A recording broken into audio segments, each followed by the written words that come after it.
Hey everyone, this is Khalil and this is the day 2, but I'm recording it on the day 1. So, let's start the video. From speechmodification.com, and this is my smart American accent That's not my microphone. My microphone is good. training. Welcome to day 2 of our 30-day American accent challenge. In these 30 days, I'm going to give you what you need to see a significant change in your speech. Glad to see you here, and I'd like to welcome you and let you know a little bit about what we covered yesterday in case you missed the class. Yesterday, your assignment was to record your speech to get a baseline for where you are in your American accent. Yep. And if you missed the class, you can see it on my 30-day challenge playlist, and also here's a link for you. I did You not can miss go the there and class. give that a try, get caught up. And today, for day 2, we're going to look at something that's more of a big picture idea. So a lot of my videos are about details of pronunciation, helping you to pronounce difficult words and common words, learning about accent patterns, how to pronounce certain words in English correctly, or learn the way Americans do them. But today I want to talk about something more general. Class will be about 5 to 10 minutes today. These 30-day challenge classes are brief and succinct to the point, so we're not going to do question and answer. I'll still have that on Friday morning. But for today, this is part of the challenge, so we're going to go through and have one idea, one practice tip.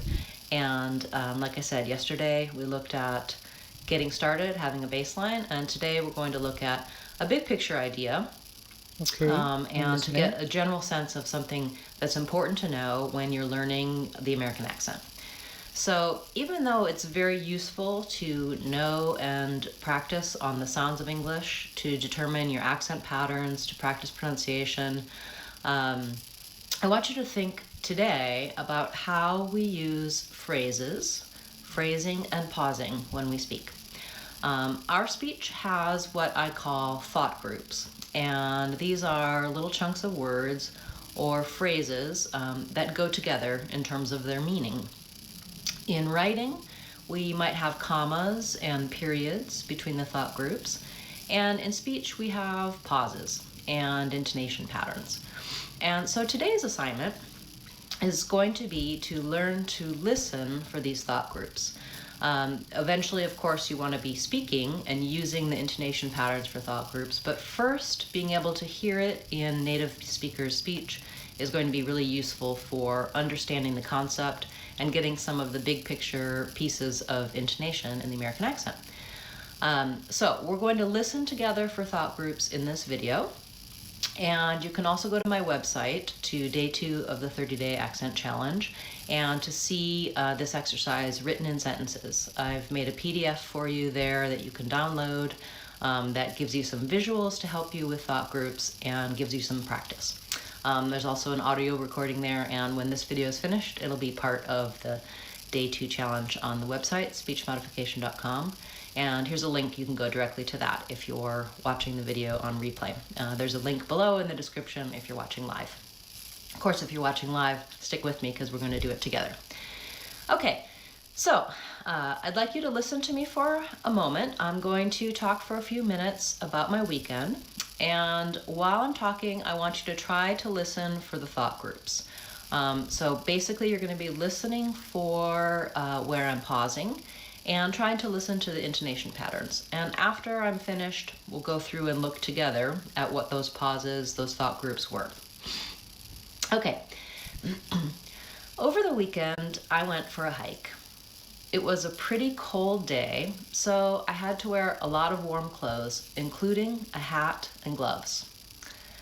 I was up in the mountains, though, and I stayed pretty warm while I was climbing.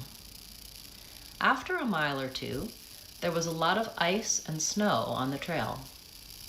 I stopped and pulled out my micro spikes from my backpack. These are metal spikes attached to a rubber strap that stretches over your boots. They make it so your boots grip into the ice and you don't slide. Without them, I wouldn't want to hike up in the snow and ice. With them, I can go a lot of cool places. or maybe I should say cold places. Okay, so I was just reading that. I had planned ahead of time. So pausing and phrasing was a little bit influenced by the fact that I was reading rather than talking. But the idea is that you can hear in that speech when I'm talking that I have pauses, that I have groups. So here's the text that I just said. You can get this on speechmodification.com, like I said, on day 2 of the accent challenge. And I've got a version like this and a version that I've marked with the thought groups. And what you can see when you look at the thought groups is that I've used a pretty consistent pattern for pitch. So in this instance, I marked the pitch by rising up. So for example, over the weekend, now this one matches the recording on the website, so I may have done it slightly differently in this video. I suggest going to the website and listening and following along to the recording, and you can view and see a visual for where my pitch is going up. But the other thing that I want you to listen for is the pausing. So this kind of looks like a lot of information. I would suggest listen to it the first time and just hear where I'm breaking. So here's a thought group, here's a thought group, here's a thought group. You can see the breaks visually. You'll be able to hear them in the audio recording. Then secondly, I've marked the pitch. So I'm tending to, in these thought groups, rise up to the stressed word and fall back off. Usually the stressed word is the last content word in the phrase. I have a lot of videos describing this, giving you practice for this. You can check that out in my intonation playlist. For today's exercise, you're really trying to listen in that thought group. Can I hear? Does the pitch goes up and down? And in that consistent pattern, the thought groups are spoken all together, and then the pauses come in between. So sometimes in the written speech there's a comma, sometimes it's a longer sentence without a comma, but those words go together, they're grouped, and then there's a pause. The other thing that's happening is that the stress words are held longer. I have a question from Shadi. She's saying, where are the 30 days challenge on the website? In the description of this video, there should be a link for that, but if you go into the free online practice, that's where the first 2 entries are. So that's under free resources and then free online practice on speechmodification.com. Good question, thank you. The other thing that I was doing when I was telling you those sentences is that I'm lengthening on the stressed word and shortening on the other words. We're going to look at that more specifically in future intonation classes, but that's another thing that you can be listening for in the speech. So that's kind of a lot to hear all at once. Like I said, for today, your assignment is to listen one more time and see if you can hear where the pauses are. ये सारे के सारे लड़कियां हमारे school में पढ़ रहे हैं ये सभी लड़कियां बहुत गरीब खानदान से आती हैं You can also listen again and listen for the pitch. And this exercise is going to be helpful because you have the visuals, you have the recording, you have the written words, so you can do it all. But also I suggest trying to listen to a native speaker and listen for those pauses, listen for those thought groups. You can do that if you're here in the US or Canada or among native speakers just conversationally, or if you're somewhere else in the world like many of my viewers are, I suggest using American media, so TV, movies. Listen for as the characters are speaking or as the real people are speaking, if it's that kind of television. Where are they pausing? What's happening with those thought groups? When you're watching TV or movies, you can slow it down, and it's much easier to hear those pitch changes and to hear those pauses because your ear has more time. I have a video for teaching you how to slow down YouTube videos. You can even do it with this video after it's finished. And the link for that is here in the corner and down below in the description. I suggest checking that out because that's a really useful tool for both pronunciation and intonation. You can also find that on my channel page, as with any of my playlist videos. So that's all for today's class. Your assignment is to either listen to the story that I just told once again, and or choose another time today or tomorrow to be listening for thought groups. I think that it's a way to get kind of that big picture for intonation, and in later classes we'll go in and dive into more detail on intonation.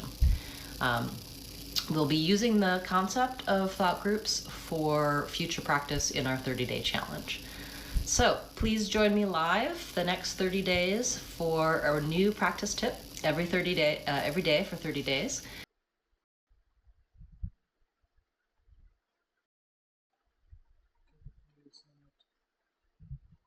Let me try to practice it here. Over the weekend, I went for a hike. It was a pretty cold day, so I had to wear a lot of warm clothes, including a hat and gloves. I was up in the mountains, though, and I stayed pretty warm while I was climbing. After a mile or two, there was a lot of ice and snow on the trail. I stopped and pulled out my micro spikes from my backpack. These are metal spikes attached to a rubber strap that stretches over your boots. They make it so your boots grip into the ice and you don't slide. Without them, I wouldn't want to hike up in the snow and ice. With them, I can go a lot of cool places, or maybe I should say cold places. So this is for the second day, and I'll meet you in the next challenge next day. 2 days has been completed. Great, and bye.